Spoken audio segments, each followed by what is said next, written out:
All right, we'll go ahead and get started, gentlemen. Greg, thanks for hopping on here this morning. You've got the in-laws in town, so I know that's Yes. affecting your performance today. We'll say that as you're in a new location. For those of you who mostly just listen, Greg's got a new setup behind him, so it's throwing me off a little bit today. But today, welcome And I'm on the getting a show. haircut today, Marin, which Yeah. changes the global template all the way around. But we have been waiting for this interview for Yeah. such a long time. I'm very excited. Yeah, we're excited. So, welcome on the show, Jason Piccolo. Thank you so much for coming on, man. It's an honor to have you on here, and we're excited to talk to you today. Oh, thanks for having me on. I love talking. I don't really like talking about myself too much, but hey, we're gonna do it today. I love talking with other guests. Yeah, no, you're that's I'm the same way, and especially since you have the Protectors podcast. If anyone, I'll Right. have again just listening. I'll have all the links for Jason and his podcast and everything we talk about today in the episode details. But you have that, and once you start doing it, and you have all these other people on, like and then someone asks you to talk about yourself, you're like, well. But I know so many cool people that are so much cooler than me. Like, you know what I mean? You're like, let me tell you about this person. And so I get it. I'm the same way, but we have you on the show today to talk about you specifically, and because you've got a lot going on, but Yep. you're interesting career from started out, I know, enlisted in the military, became an officer, you were a federal agent for a long time, ended up becoming a whistleblower, which is what I definitely want to talk about today. You're doing all kinds of cool stuff now. You got the podcast, a nonprofit. I see it pop up every once in a while on like Court TV and stuff like that. It's pretty cool, doing commentary on different cases. So, for our listeners, I always like to throw the guests, like tell us a little bit about yourself, and then we'll kind of talk about what you had to go through and what you did after that. Sure, I used to have this down at 45 seconds, but now it's September, so like my career started 30 years ago. So Yeah. 93 is when I went into the U.S. Army. I was enlisted. I was artillery. Ended up getting out, going to college, law enforcement. It's like, hey, you know what? I'll get the law enforcement degree. Decided to, instead of going back active duty when I got commissioned as an officer, I ended up going to the U.S. Border Patrol. So I was in the U.S. Border Patrol for 2.5 years, and I became a customs special agent working narcotics and highly proactive units down in San Diego. Then the Army decided they needed me back, so I got recalled, did a tour in Iraq in '06, came back with to work for DOD, another DOD agency, all civilian special agent type jobs. Then I went to work for ICE, and then I retired with EPA Criminal Investigations Division as a associate special agent in charge. But also in between there, I ended up getting a bunch of education. Thanks to Uncle Sam. Teach college on the side, teach cybersecurity, immigration law, homeland security, criminal justice, a bunch of other stuff. I like to write and long walks on the beach. That's kind of Yeah. me in the past 30 years. So that How do that you feel was about escargot? That's what we yeah. need. that It's that so was he's so downplaying it. I know. It's it's rude, buddy. I love how Okay. you just, oh, then I went here, Yeah. then I went here, and it's like, He's okay, humble. yeah, you're very, very humble because, folks, if you look into Jason's career, it's very impressive, and it's really cool Absolutely. the different domains. So I always like talking to people like that who kind of, here I started here, then I went over here, and then I went up here, because you get different perspective from all of those different areas versus just, hey, I went in the military, I did this for 25 years, whatever, which is awesome because you might have some incredible experience around one thing. But when you get that varied, especially government experience, like Greg and I have done a ton of different government work for, Yep. even, everything from, of course, like DOD and some of the DOJ stuff, but like, even like the Small Business Administration, DOE, and all this. So like when you get all of this insight, you're kind of like, okay, wow, this is, you get the big picture of especially US government. But I kind of wanted to start the conversation today with with what kind of happened with you, or what you did, I should say, is as kind of a whistleblower when you're working for the federal government. And so this is about what, like 2015, if I'm getting Yeah, this correct, somewhere 2015. right around there. And I just kind of want to set up the I guess the stage for our listeners a little bit, is that you're working for DHS, right? Department of Mm-hmm. Homeland Security. You're working specifically for the Obama administration, all about immigration, and human trafficking, everything that comes along with it, right? Along the border, you have some job there, and then you kind of come across a whole bunch of upsetting data, I guess I'll call it that, and what was happening, and then you kind of had to work through that, and you ended up becoming, a whistleblower, and speaking out about what was going on. So I kind of want to take our listeners there and tell us what you were doing and what happened. Sure. At the time when I blew the whistle, and I'm going to get into the whole story of how you kind of become a whistleblower and kind of the precipice of what was in the back of my mind when I decided to Mm, take that step that's going to kind of end my career, which it kind of essentially did. Right. Now, at the time, I was working for the White House Security Council's DHS Human Smuggling Cell. So there was approximately 13 of us from all the DHS agencies, and we're working at the macro level. Now, at this time, I've been working at headquarters level of Immigration and Customs Enforcement for probably about 4 years at the time. I was at GS 14, assigned to this task force, cell, and our job and our goal was to disrupt and dismantle the organizations that were smuggling in essentially the unaccompanied alien children, which now they're called unaccompanied children. And mhm. that was our job. Our job was to track their money and track how they were doing it, and then provide information down at the operational level to put these people away and stop them. During this time frame, I was involved with a lot of the immigration aspects. So I was in charge of the database that showed, children essentially coming across the border. And for the audience to actually understand what the problem was starting in around 2012, 2013, there was a massive influx, and it's still going on today. I can't even, the metrics of today of how many hundreds of thousands of children. And when I say children, I'm talking anywhere from babies on up till 17. That's considered a minor. Yes, depending on your audience metrics, yes, there are MS-13 gang members infiltrated within these children and the teens and stuff like that come across. But overall, there's a lot of children, like Yeah. thousands and thousands of little kids. And it's hard to comprehend that you have little children coming across the border, but they're coming with other families, they're coming with other adults, not family. They're getting smuggled up here, and some for nefarious reasons, and some because the family members that are here in the U.S. wanted to smuggle them up here. Now, when a child comes up across the border, they've already, they've traveled 1,000, 2,000, maybe even 3,000 miles, depending on what Depending where country they they came came from. from. Right. Okay. And they'll get to the U.S. border. And when they get to the U.S. border, they'll either get picked up by the U.S. Border Patrol, they'll either come in through the port of entry, or they'll just get smuggled in and nobody detects them. So what happens is the children will come into custody, Border Patrol or ICE, and I apologize if anybody could hear my dog barking in the background, but this is the reality of podcasting. But so a child will come in, they'll get quote unquote apprehended by the Border Patrol. Or do you guys want to pause real quick? Can you hear that? Yeah, No, it's fine. it's fine. You can go ahead. I hear like a faint one, but Oh, if okay. you I'll want to just keep going, no. you're Okay. good. It's probably bothering you more than it is, but then No, again, we're believe not me, I good. am used to it. So I'll Yeah. just go 1, 2, 3, 4, 5. So a child will come up into the border. They'll get quote unquote apprehended by a customs official, whether customs immigration official, whether it's Border Patrol or Office of Customs and Border Protection. And then they'll be handed over to ICE, and everybody knows ICE, Immigration and Customs Enforcement, who will then transport them and hand them over to the Health and Human Services Office of Refugee Resettlement. So this child's already gone through 3 different processes, right? Jeez. HHSO will either take custody of them or have them sent to a contracted facility. Now, these contracted facilities are contracted by the government. There are some facilities raking in multi-millions of dollars to Right.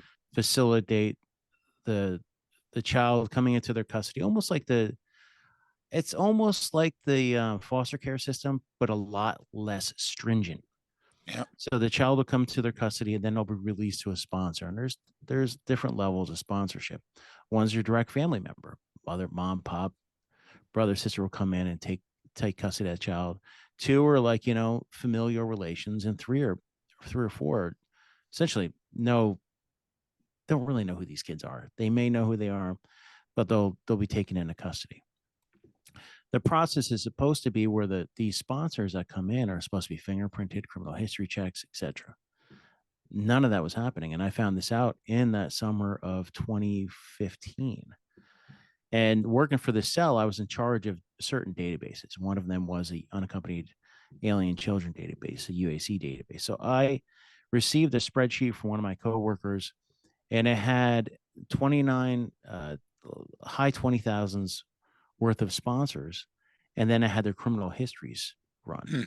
So ICE took all these sponsors, took the biographical data that they had, whether it's a name, DOB, and addresses, and cross-referenced them with criminal databases, and figured out that over 3,000 of them were criminals, up and So including sex offenders. There was so that's assaults. about 30% of them. You said out of Mhm. 10,000. I couldn't remember. Just trying to an idea. So you're talking about a The third of magnitude, yeah. them are Yes. already have a criminal record. Yeah, and you got to remember, this is 29,000. It's just a snapshot. There has been millions Right. since this has all happened, and at the time, I believe there was 284,000 children that have already come across, and not the criminal histories haven't been run with them. So I took a look at the database. I took a look at the children. Some of them were released to the criminals, and I was like, oh man, there's like, because on the database you can see pictures of the children. So I I went to my bosses and I was like, are we going to do an operation, get these kids back, remand them back into protective custody, into our custody, until they could be, handed over to a vetted sponsor or handed over to anybody who's not a criminal? Because basically, when a child is handed over to a sponsor, there's a lot of other things going on at this time. Well, yes, the sponsor is not being vetted, but there's no follow up. HHS is not a law enforcement entity. And Right. when they're contracting these things out to contracted facilities, they're also not law enforcement. So who better to do vetting of sponsors than law enforcement? So there was nothing in place for ICE to actually do this vetting before they get handed over to sponsors.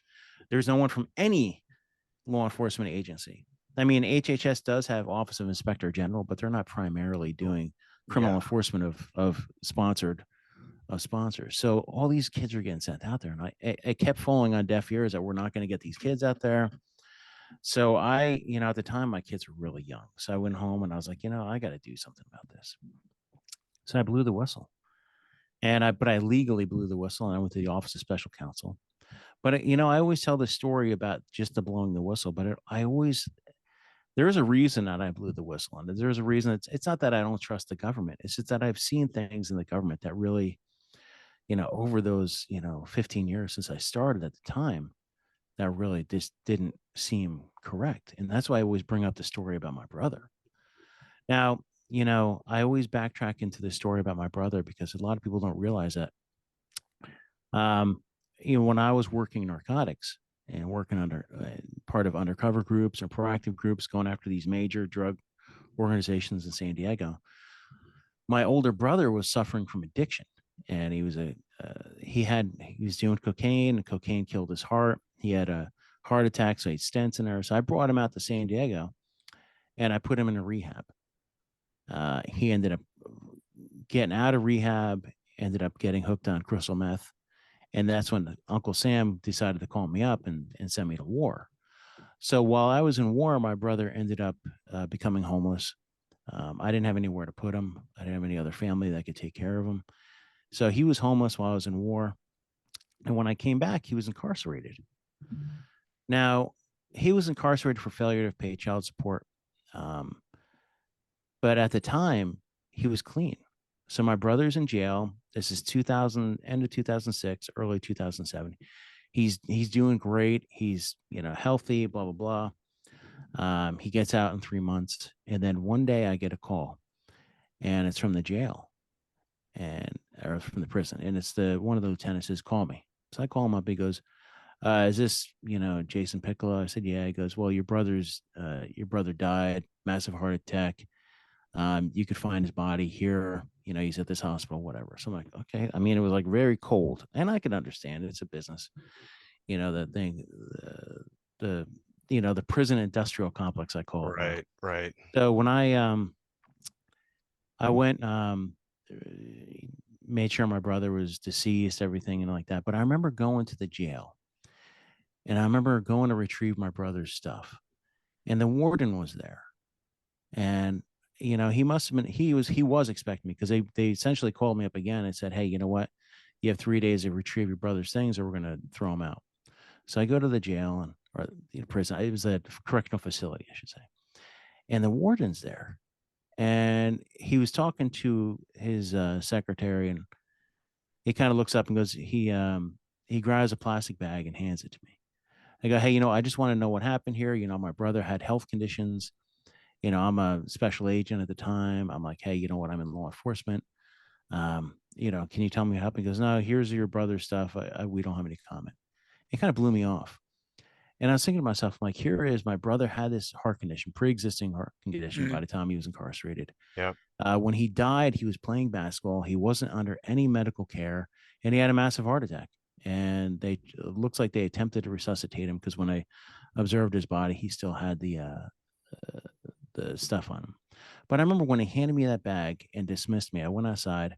It was all of my brother's stuff in a plastic bag, and I guess he had Cheez-Its. Cheez-Its, a Bible, and some clothes and some letters. And they essentially dumped the whole box of Cheez-Its into his bag, handing me this bag with his stuff. And I was like, you know what? Huh. So then I did a little research later on. And, it was always in the back of my mind that maybe I should have done more. But it turns out that warden was essentially fired later on. He was almost, jailed for a whole bunch of other stuff. And I was thinking to myself, like, you know what? Here I am, a federal agent, and this is how they treat me. I'm like, man, what else is going on here? Exactly. What are the inadequacies? So then later on, when I blew the whistle, I said to myself, like, you know what? I could sit back and not do anything. And some people have like brought this up in the past year. They're like, well, how come none of your coworkers ever did? And I was always like, I just always assumed that everybody would, but not everybody will make that decision. And yes, there's a lot of, and I was 15 years into my career. I couldn't retire, Right. You have to have, in the federal government, you have to have 25 years or be 50 with 20 years. So I just turned 50 and retired, pretty much retired as quick as I could. Right. And this past March, because as soon as I had 23 years in when I retired. But the thing is that duty to do something, and this is what I tell people: nobody's going to like you. Your career is going to be essentially over. Yep. If you could stay anonymous, great, more power to you. But if you can't, your career will be over. I would never rise above the GS-14. I did executive leadership courses. I did everything, doctorates, all sorts of everything you could possibly imagine. Lean Six Sigma, green belt, everything you can imagine. And I started finding people who had barely high school educations getting promoted ahead of me. And I wasn't one of these. I believe I maxed out with pay in the government. I wasn't trying to get promoted for the pay. I was trying to get promoted to facilitate change. Yeah. Now, when I got hired by my last agency, an environmental protection agency, now that I can actually talk about it, they hired me. I went, when I blew the whistle, I knew I needed to find another job. They were going to come after me. And they essentially did. When I blew the whistle, I kept going back and forth with the data and Health and Human Services through my lawyer at the Office of Special Counsel for 4 months. So the data itself, the spreadsheet, was dated July. When I got it, it was August. So back and forth, trying to say, look, you guys need to vet these sponsors. And HHS would go, well, we did. We looked through this list and we think your data is skewed. We looked at 25. They literally looked at 25 names off of that 29,000, 28,000. Yeah. And they said, well, the spreadsheet you sent us is different. I'm like, yeah. They're like, no. I'm like, no, the data is exactly the same. One of the columns was off because the way I cut and pasted it. And they were saying, well, the data is skewed. I'm like, it's the same. The data is right. The actual physical, or not physical, but the virtual shell of it is wrong. So I was like, look, I will sit down, I will telephone in, and I will tell you exactly where I got the data and everything you need to know. October is when I actually did the telephone call with them. During the telephone call, I said, hey, I want to know everybody who's on this line. And supposedly at this time, I'm still anonymous. Everybody on this line, blah, blah, blah. And you send me this data when we're done, like who's on the line. So like, and going back and forth with them, they're like, well, how do you know this data? And I'm like, look, I'm associated with this human smuggling cell. And stupid me goes, well, I'm a certified fraud examiner, so I know how to do, I know what fraud is. There's only one CFE out of 13 of us. Yeah. Literally the next business day I came in there, they terminated me from that detail and sent me back to headquarters. About a week later, I got the ICE Directors Award, like the one from the ICE Directors Award for like this great award for doing a great job at the human smuggling cell. So they were Right. trying to say that my performance wasn't up to snuff. I wrote the charter, I wrote the business plan for the human smuggling cell, like literally, because that's kind of like I do have a policy background. And when I got back to headquarters, I started noticing things. They put me right in the middle of the bay so everybody can keep an eye on me. My Outlook files were all kind of corrupted. You know, I started getting my cubicle was a little askew. Hmm. So at the time I'm looking for another job. EPA hires me because they know I'm good with policy. They hire me because their assistant director of um, operations is retiring. So they need to bring someone in. They're like, hey, do you want a job with us? They didn't know anything about me being a whistleblower. So I essentially get hired as an associate special agent in charge. And when I go over there, I'm supposed to become the assistant director of operations when this gentleman retires. Well, about 2 or 3 months into this is when Senator Grassley, because I went to Senator Grassley's office and they were incredible, starts really hammering DHS and DOJ and using my information and stuff like that. And I essentially, when the kids in cages pictures started coming out, Mm. and they were blaming it on the different administrations, I was like, look, I got to speak up and talk about like the kids. So I ended up talking to the media, and as soon as I talked to the media, my career was over with because I said, look, here's the deal. At one time I blew the whistle and I did it on this, and they pretty much shuffled me off to the back burner until I could retire. So I mean, there are going to be consequences if you blow the whistle, but at the end of the day, I did the right thing. I'll always be able to say that I did the right thing. And like all of these people who have subsequently got promoted, everybody involved with that cell either got promoted or they got kudos out of it. The people that were in charge of ICE at the time are now media pundits, and both Yeah. sides of the aisle, both sides of the Yeah. aisle. And anybody who looks at the leadership of ICE back in 2015 will be able to determine just exactly who these people are. Mm-hmm. And they're still out there. They're still doing their thing. But at the end of the day, I'm 50 years old. I got two great kids. I could look myself in the mirror and say, hey, you know what? I did the right thing when the time Yeah. was there. That's There's like 9 issues just yeah. out of that last sentence that we need to discuss. I mean, and I would first say, I would venture to say this, Jason. I don't believe anybody other than Edward Snowden aspires to be a whistleblower. I don't think anybody has in their DNA that I'm going to manifest these relationships for the future of potentially being Yeah. allowed to do that. Nobody does that. You know, I mean, there's some shitty guy in Al-Shabaab that does that because he wants to move up by bomb vesting somebody. But I mean, Mm-hmm. think about it. And then we hear all the time, and this is Brian, I want to segue into the duty to intervene.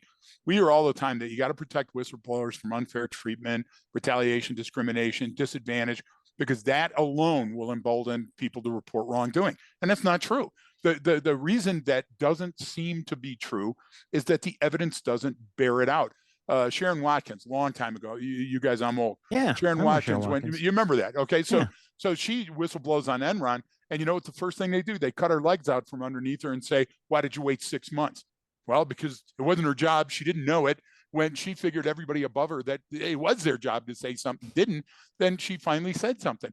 You look at Serpico, way back, Yeah. 70s. Frank Serpico saw wrongdoing. He knew that things were wrong. They tried to kill him. They were going to give him an easier way out than discrediting him and taking his career away. Mark Felt, Deep Throat. Everybody remembers Woodward and Bernstein, yeah? Okay, Mm-hmm. but nobody remembers Deep Throat. And when they do, they're like, well, you have insider information. You should keep that shit, Yeah. private, right? So how do you reconcile that? First of all, because I want to go into the duty to intervene, but how do you like even to this day? I'm sure you get hate mail, or you get some of the people going, "That's that guy over there." Jason, that's got to be rough. How do you? I know you said in that last sentence, family, commitment, you did the right thing, and we agree with that wholeheartedly. But how do you personally take that walk? You know, I don't give a shit Yeah. what people think. You know, what I've found now too is like if I didn't have this podcast and other means of like retirement and VA disability and stuff like that, it would be tough for me to find a civilian job. And I've noticed that. Right. I've been putting in for jobs for a while now, trying to find something to do on the outside world that, that's, kind of exciting to me, kind of do something. But I tell you what, it's tough having that. One of the first things you could pop up when you Google my name is whistleblower. Yep. And that's fine with me. I do have issue with people who don't do it the right way. Who, Right. there are a lot of different aspects. Whistleblowing is almost like being an informant. Some people want money, because when you blow the whistle, Quitam, when you go civil whistleblower, you could make hundreds of millions of dollars. Yep. Millions of dollars. A Well, lot of people don't realize. And not to cut you off, for the guest that's on the show, for the people that are tuning in and listening, a female just got $50 million for disclosing the $250 million fraud that had been ongoing. So you're absolutely right, Jason. And that your money had never been your motivation. It was never even in the cards. No, not at all. And I wrote a book. Cool. You know how much I made out of that book? Nothing. Yeah. Right.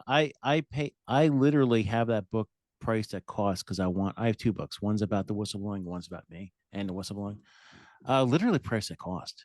And I've given away more copies than I'm probably $10,000 in debt, not debt, but probably Right. 10,000 of my own money just to get the story out there. Every news appearance I've done, I've never been paid. Right. I got paid once to go talk to a college, and I was like $500 honorarium. Yeah, it was a travel stipend, basically. Yeah. That'd be my per diem. The meal. Yeah. I do the bar bill. And we mentioned before, I've been doing court TV almost weekly for 3 years now.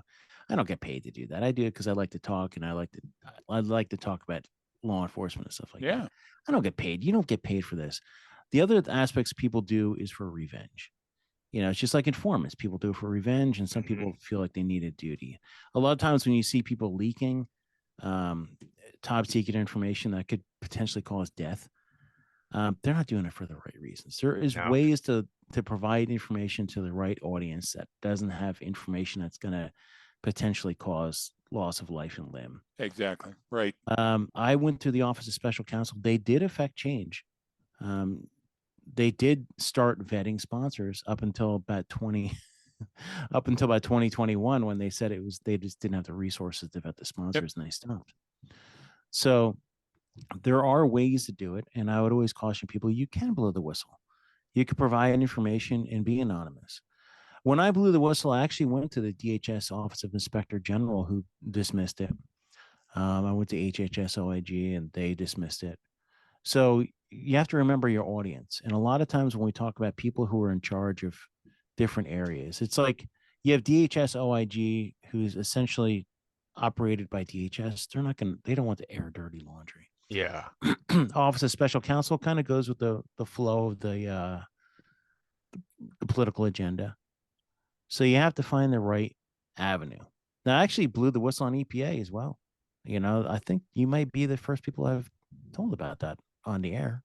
I've told we like that. Go on. So they had it wasn't unfair hiring practices, but it was politically motivated hiring practices. Yeah. Hiring someone who was connected to the administration, and this was a Republican administration.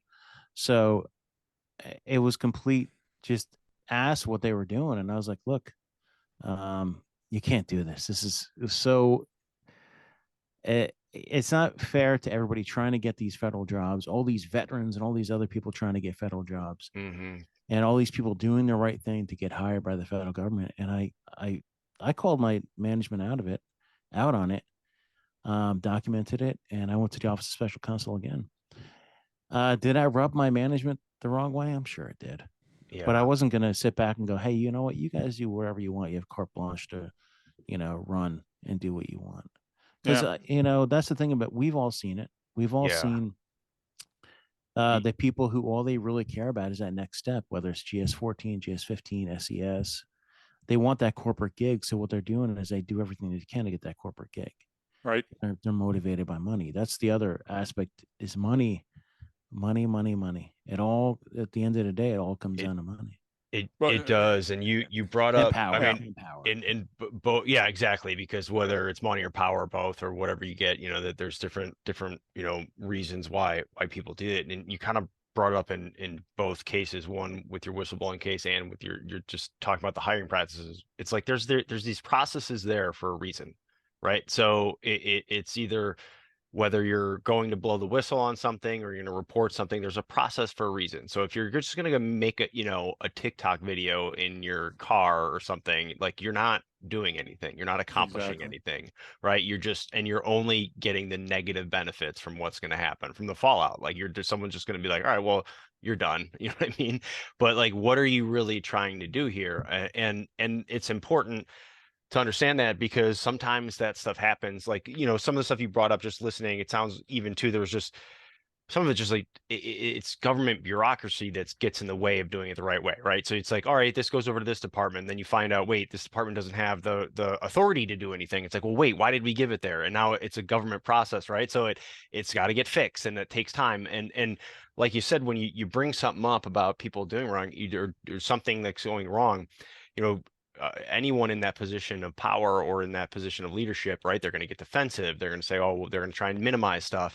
And what you see too is like they often will try to cover stuff up, and it's like your cover up is worse than what's going on sometimes, right? It becomes like that becomes worse than what's actually happening. This is a bureaucratic process we want to fix and get better to protect these kids, in your case, the one you're talking about, but you're getting in the way of this because you're worried that it's going to make you look bad. And it's like, that's the biggest thing when we see issues with duty to intervene or people not speaking up, because it's easy for us, we always do the what you walk past is what you're willing to What you accept. accept. Yep. And how many other people saw what was going on and did nothing about it? And when you're like, well, I can't not do something, right? We have to say something.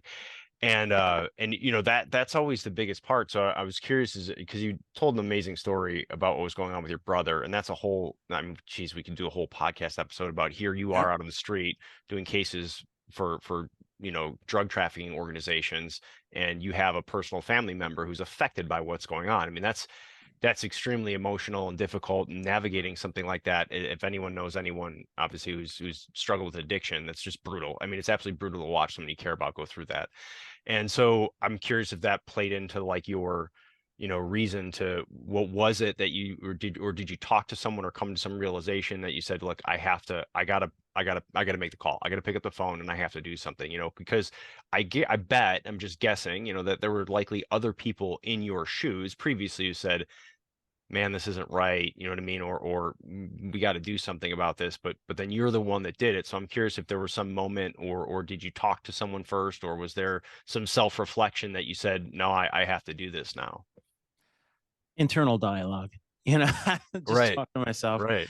Now when I talk to myself, and I'm not talking to another person. It's internal dialogue. Now I'll go on a ruck and I'll be like, hey, you know what? This is what I was thinking about today. But back then, no, it was just thinking to myself. I'm like, you know what? I can't sit back and let this happen. There's no way.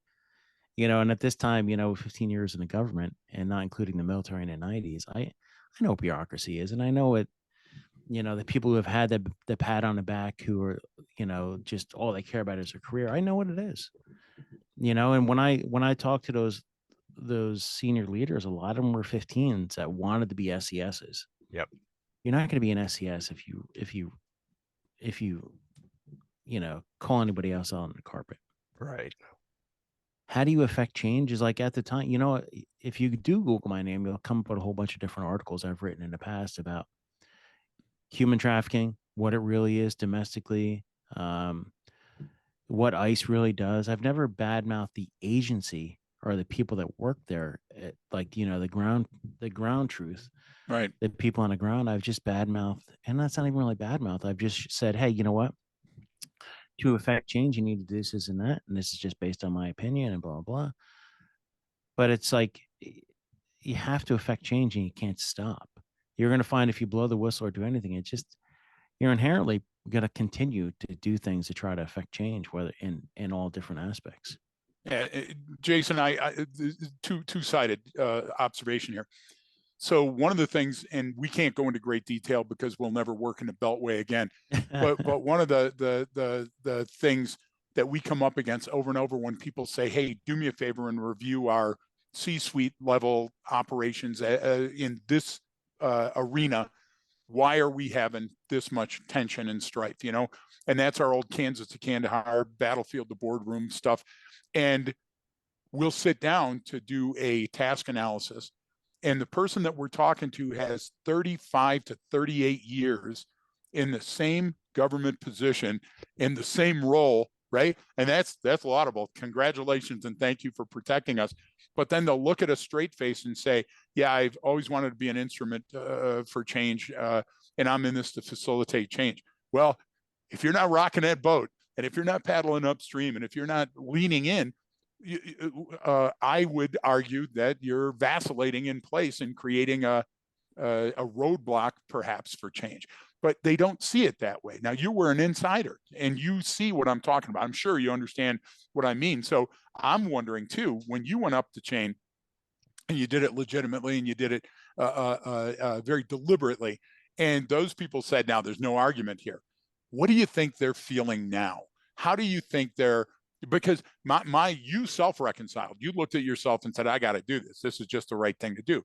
Again, plausible and laudable. But do you think that any of those that you jarred some axons and dendrites, and any of those folks are actually looking back and going, holy crap, I had that in my hand. That was my caper. I could have done something. How do you feel about that? Or do you know that you made that difference? I know I made a difference in one way or the other. Do they? I don't think so.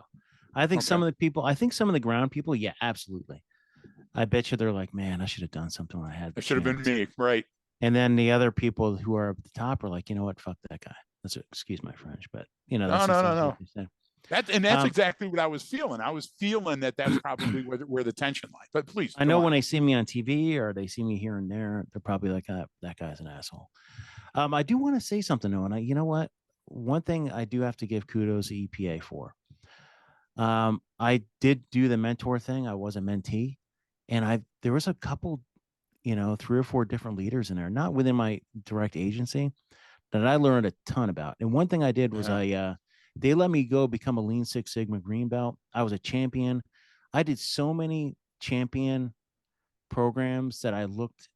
So what a lot of people don't like, Lean Six Sigma is a Toyota type process where you kind of take things and you have a process that is really not really broken. It's just it needs to be changed.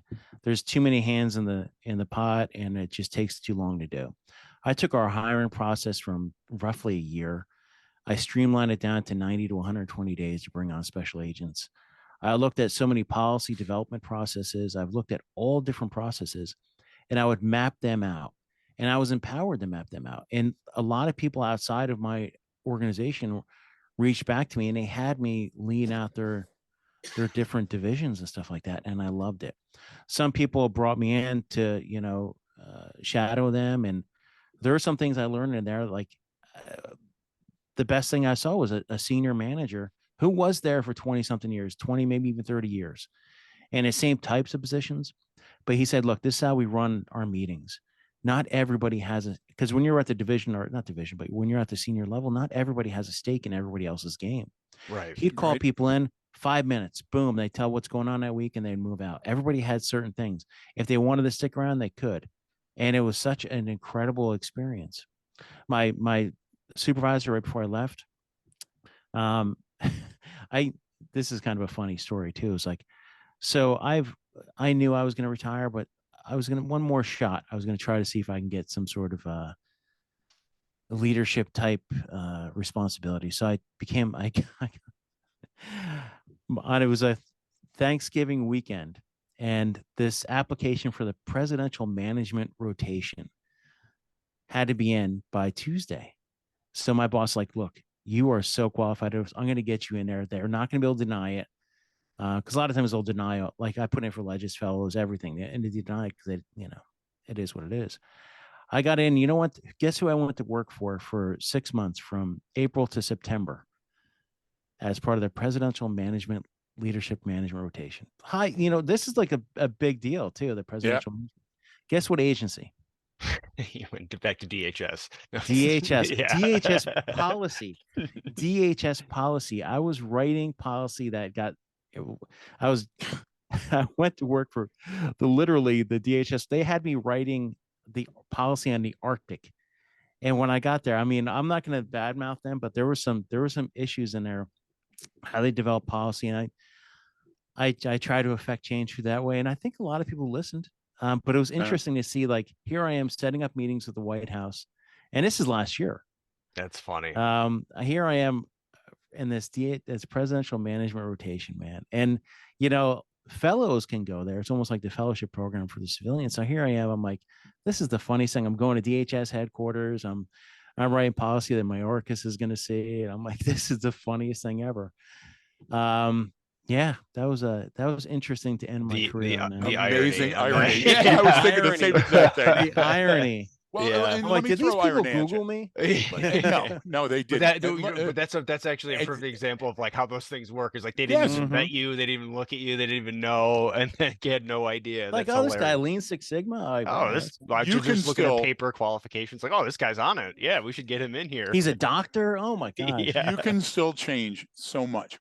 So I would tell you this. I would tell you that my biggest problem with duty to intervene is they're doing it wrong. Duty to intervene has been wrong since humans have been interacting with humans. And what they do is they try to name it. And now duty to intervene has been predominantly used to stop what is being seen as unlawful or excessive force by fellow officers. And the problem, and the question I wrote down when we first mentioned, we were talking before we got you on the episode, is do you have a duty to intervene in fraud and in theft? And you know what? Yeah. I did that on the road. And I was hated. I would call out people. It was called the blue light special. You walk into a place and you grab a pack of smokes, you grab a pack of gum, you grab a deli sandwich, and you walk out and you nod to the owner. And it's like, well, what's that? Well, that's insurance. They call that the blue light. No, that's called shoplifting. You know what I'm saying? And it's going to be really hard for us to enforce laws if this is where we're starting. And so I've called people out my entire career in a form of self-adjudicated internal affairs for frippery, for horseshit, lying on a log sheet. You got a duty to intervene on that. You know, taking money that wasn't yours. You know, if you go up to the penny thing and they say, hey, if you need one, take one, that's great, but that's not your paycheck, you know, you fraudulent bastard. So I love the idea that you stepped into the role and that you're not afraid to take the punches for it. I've been doing that my entire career. I think that's the right thing to do. So my question within the question is, how do we fix people so they understand? Look, there's a fire chief listening now and a police chief. There's a deputy DA and some Fed prosecutor that are listening to the podcast right now. And my argument is that duty to intervene doesn't go far enough. We have to start teaching people at the elemental levels that anytime that somebody lies or tries to gain an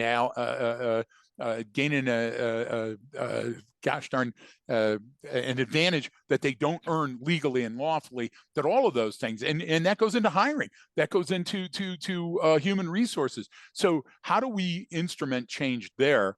Because law enforcement has kind of taken over the story, and it's not going the right direction. What do you feel about? Yeah, first of all, you get what I'm trying to say there because of your dealings in law enforcement. But do you think that is it too big of a task? Or can we keep fighting that Tilton at windmills, or can we make change? You know, when I became a CFE, certified fraud examiner, I did this years ago. But the thing is, at the time, I was working for the Defense Logistics Agency's Office of Inspector General. Back then, it was DLA Investigations Division. And I was doing employee investigations. And most of it, 99.9% of it was administrative violations, whether people are, you know, just basic administrative employee violations. But one of the things I used to always do was outreach. And a lot of times managers may know something's going on, but they don't really know. And if their employees aren't empowered to come forward, whether that's to a hotline or whether that's to a supervisor or above the supervisor, if they're not empowered to come forward when they see something, and it may be an oversight by the manager, it's not always, listen, not everybody's bad in the federal government. We know that. Right. Nothing would ever get done. While there are some people in there who are self-serving, a majority of the people are doing it for the right reasons. Yes. So if you have these outreach programs and if you have a true open door type action where someone's not going to be hammered So what I would say is, if someone comes forward, don't hammer them.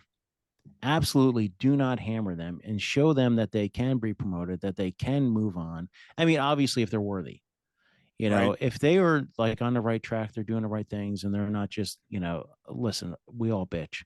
Everybody's bitched throughout their career. I mean, Yeah. I was an E4 in the 90s. Yeah. I mean, come on. It's Uh, you're allowed to. It's part of even as what a you're allowed to captain, It's do. even as expected, a Yeah. right? captain, Right. I Yeah. bitched, but not outwardly bitched Yeah. when I was a captain. But no, Right. I but have people be able to come forward and show people that they can come forward and that they can progress, that they can move on. Yep. Nobody's going to come forward if they're thrown in front of Congress. And we're talking at the macro level here. But there's a lot of little things going on, whether it's a safety violation, whether it's like, hey, you know what, this policy doesn't make any sense. It could open us up to some sort of, legal issue. There's liability. Hey, you know what, this spreadsheet I'm looking at, some of these numbers don't make sense. Yep. There might be fraud going on here, but you're afraid to come forward, or you don't know quite what you're looking at because you're a contracting manager, a contracting officer, or whatever.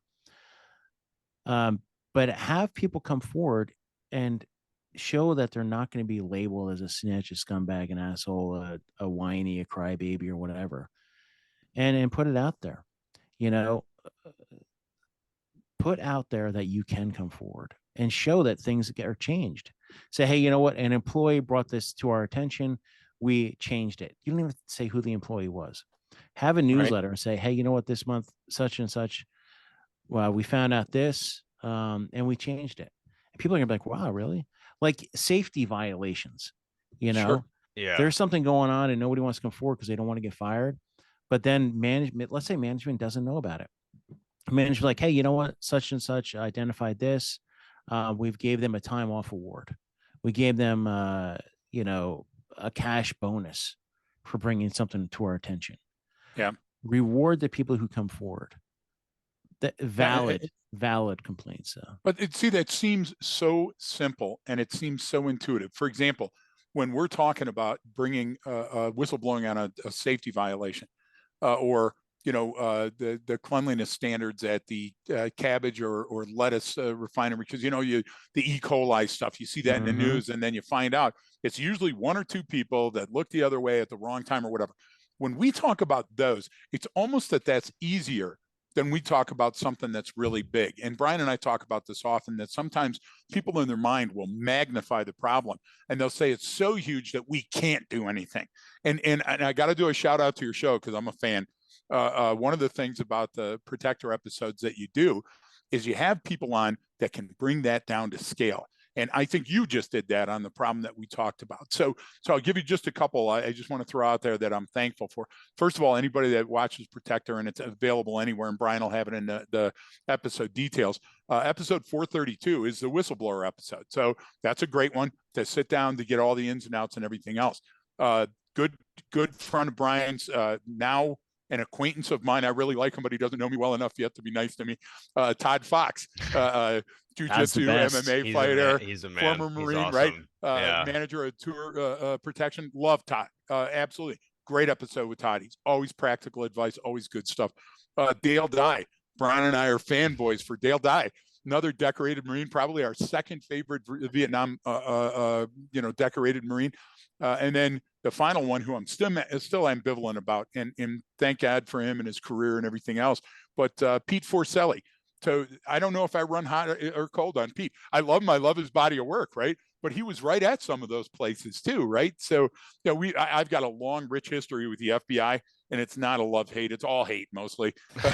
And the reason is that we abut each other in wrong circumstances. We come to different conclusions. And usually with law enforcement and DEA, ATF, you get the right agent at the right time. And it's not groupthink. You all come to the same conclusion, and then you go out and do a RICO, or you do a OSIDUP case or something. But then just my last couple of years dealing with FBI, it was like, yeah, no, none of that's, no, look the other way. And I hated that. So shout out from me to you for the Protector episodes, and specifically some of the great guests that you've had on. Who's your favorite, though? Oh, geez, man. I'm going to go easy on you. Or Oh what's my! the what makes the favorite? How about that? I'll let you off on the. You know We're what not I going to do like? the witch I've burning. I talked to so many authors. I've had like every New York Times thriller author you could possibly imagine on there, Wow. and I like to talk to people that get down to like, once Jack Carr came on, we talked about tracking. Yeah. Once, I like to talk to people like I don't, the writing process is cool, the book is Yeah. cool, but having conversations with people about like everyday things. That's one thing I like about Todd is we always just go down rabbit holes. I Oh never, man.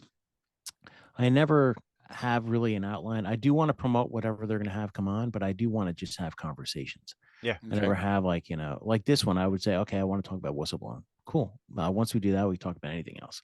Yeah. That's one thing about the protectors. My favorite guest, though, geez, man. Huh. Todd's one of my favorite, man, because we could always bullshit. But Yeah. Yeah.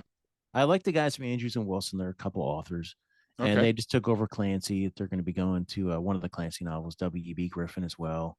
But they have their own series and stuff. But they're always good for great conversations and just to talk smack. But yeah, there's too many. I mean, I'm on 450 episodes Yeah, you now, are. so I Yeah. mean, Yeah, I'm you like, are. You're in there. And Brian and I, Brian's and favorite guests are anyone other than me. So it doesn't matter who it is. If it's a washerwoman walks by and pokes her head in, Brian will bring her in and much rather interview her. And I can't argue that. But I also like your style because you just talk, and I don't know if we accomplish anything, but we try to shine a light in places that most people don't go and get people to take another look at something or listen yeah, to something they might not normally do. And yeah, I'll tell you, Todd's an enigma though. Todd, you got to unpack because he's so gosh darn wicked smart and he's ahead of most conversations. So you don't. I'll tell you what, you don't come without your research. You don't come mm-hmm. just wearing your short pants. You better Todd's so right. awesome. So Todd came to our course. I was out in Kansas a couple months Yeah. ago, or last month, whenever it was, just a few weeks ago, I guess. Yeah. But Yesterday. yeah, so it was like a few days ago, no concept of Right. time.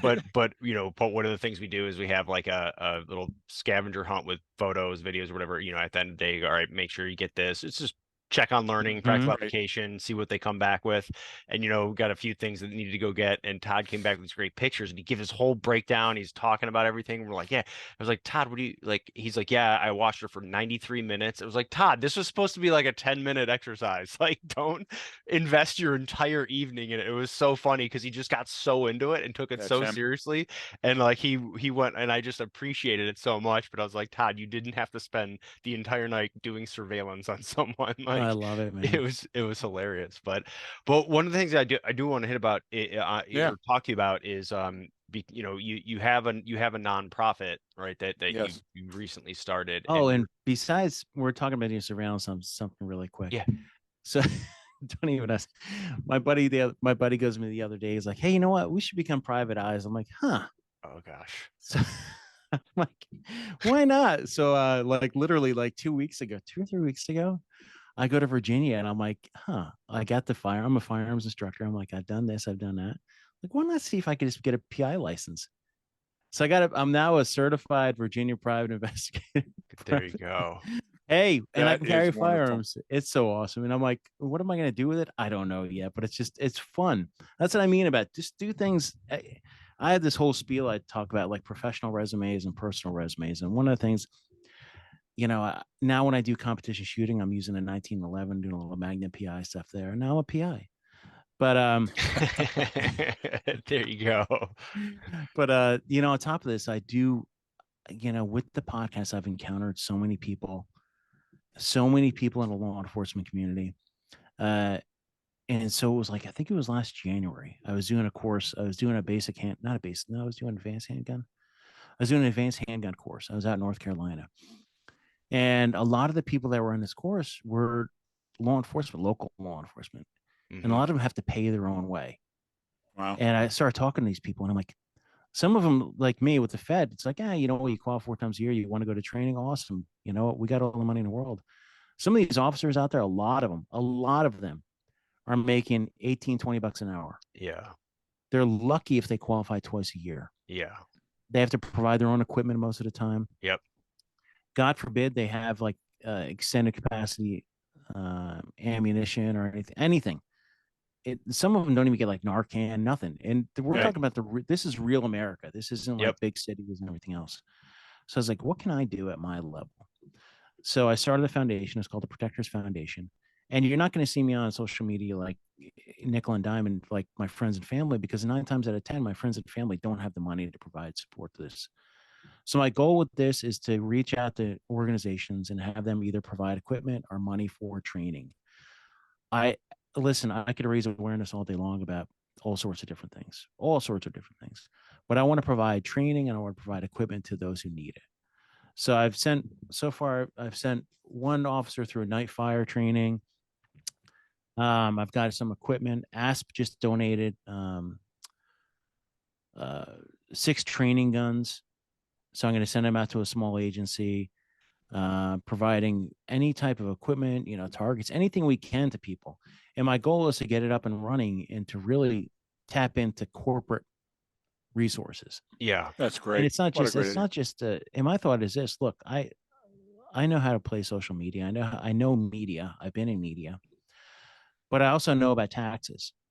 And I know if a corporation or anybody like Todd just donated a whole bunch of the law enforcement instruction type manuals, Yeah. underpinning.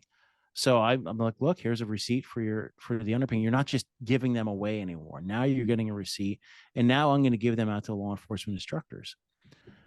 The other thing too is I want corporate money and marketing to kind of come together. Say, look, you have a marketing budget, but what are you doing for taxes? So if you have training, let's say you guys are putting on a training course, we put in 2 LEOs. I say, look, I'm a real bona fide. I have a 501c3. I went through the IRS. I got approved. It's official. There's no hiding money. There's no nothing. You provide a service, you're going to get a receipt. It's going to go in your taxes, but I'm also going to do social media. I'm also going to provide you the optics you need to have a good snapshot, like you are providing support, and it's going to go to something. Yeah. I'm not going to be taking profits and going on vacation. I'm not going to be going to buy brand new cars. I'm going to be saying, hey, you know what? You send me 500. The guys I had the Stop the Bleed guys on, not Stop the Bleed, but the guys who made the what's the clot, quick clot Yeah. guy. After the show, they sent me $500. So I bought That's some so quick clot cool. stuff, and I'm sending quick clot out to small agencies and stuff like that. That's amazing. And that's the goal, is just to do that. I mean, that I need a mission. Yeah. I need something. I can't just retire and not give back. Yeah. So that's kind of what I'm doing with the foundation. That's really cool. It really is. That's really cool. And the website will be up and running. I'm getting it revamped now. It's going to be protectorsfoundation.org. So that'll be up by this end of this week. Nice. Yeah, we'll definitely have the links and everything in there. That's a really cool organization. And when you get into that too, you find out like there's a lot of people that do want to help out with that stuff too. I mean, there really are. There's people that are more than willing to time or money or what they have to do that stuff. So that's it's really cool, and it's obviously getting to the people that need it the most, which is always good, which is great for a lot of nonprofits that do that kind of stuff that can help support those agencies. That's pretty cool. That's great stuff. Yeah, no, it's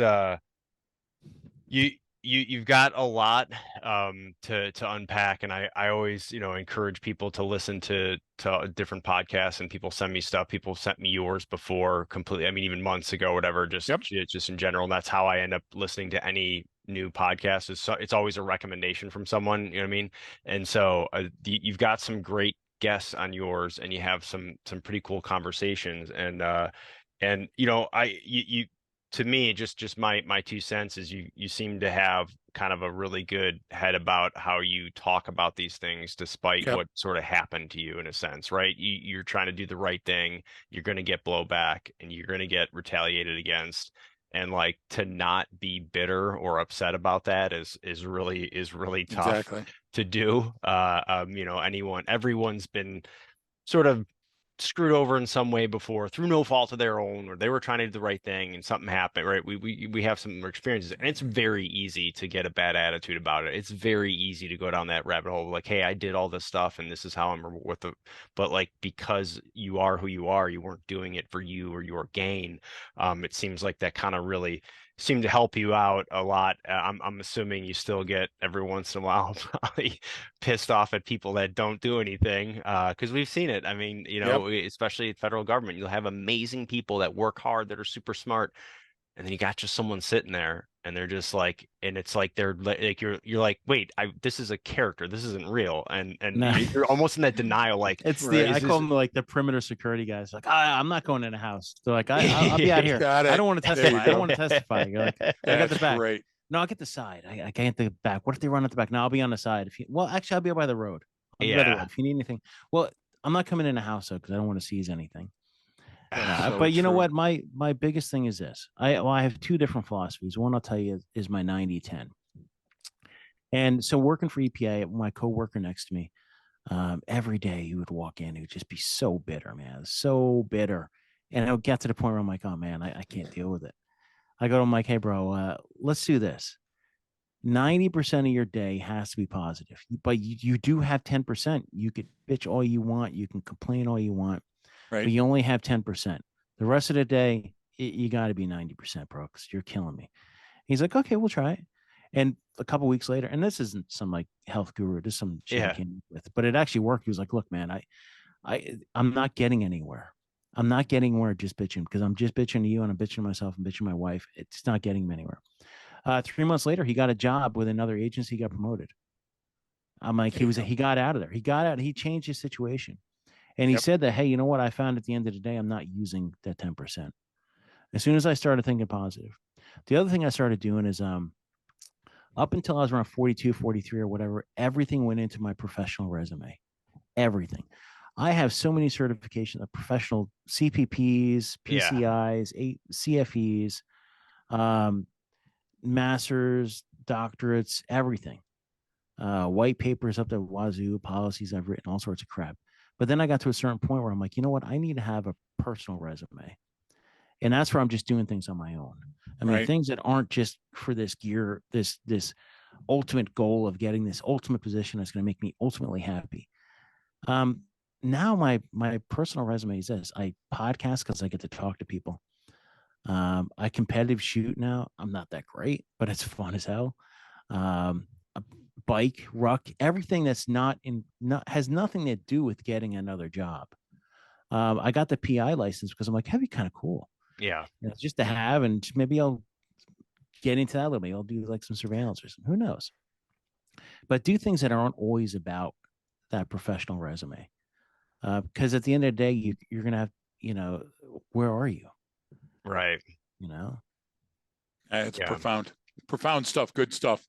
No, I like the way you look at it too. It just makes you more well-rounded, and Yeah. keeps those it keeps you focused on what really matters, right? I mean, it really does. At the end of the day, a lot of us, it's a job. The world's going to keep spinning. Like, if you're not going to find what makes you happy and what you like doing, then you're going to be like that guy, just miserable all the time. And then you just go down you go down a dark path, I'll find, and the other thing is find something creative. Like I love to write.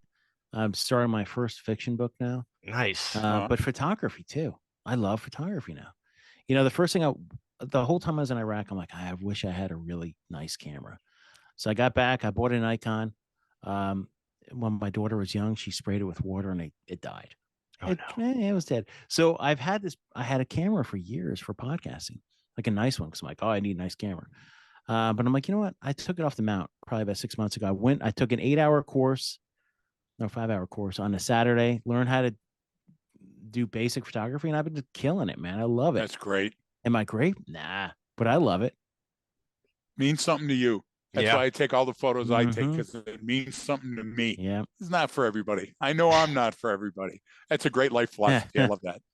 That's good. I like that. Well, we appreciate you coming on and sharing the story, man, and talking about Yeah. it, and sharing everything that you did, personal stuff with your family, and then everything you've been doing. It's a great I like hearing stories like this because it sort of has it's a happy ending to it Mhm. versus what can For everybody but you. happen to Yeah. some. Well, I mean, Right. it's in a sense that it's not, it didn't, that wasn't the last chapter of the story wasn't, and then I became a whistleblower. You know what I mean? Like there, Yeah. Exactly. it's continuing, and you're still writing more chapters.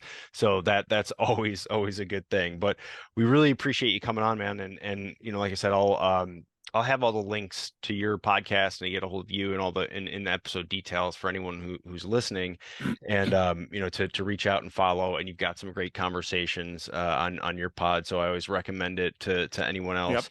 And then I don't know, is there anything else you want, Greg?